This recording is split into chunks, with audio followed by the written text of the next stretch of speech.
While I was trying to set up the camera, it flipped around on me, so I decided to say hello.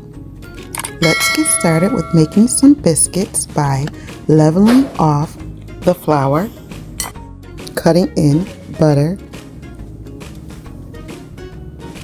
and pouring in the buttermilk.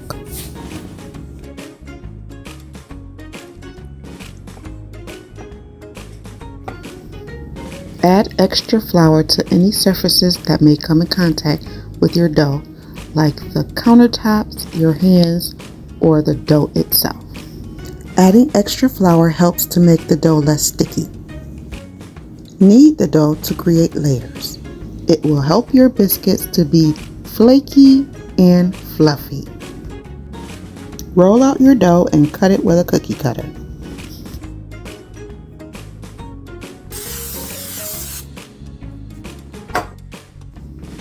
I made 10 biscuits.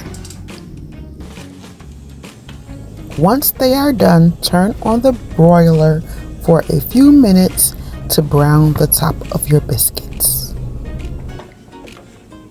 Brush on some butter and let's get to tasting these biscuits. I wanted to try some blackberry jam versus peach preserves. Which one do you prefer? I loved the peach preserves.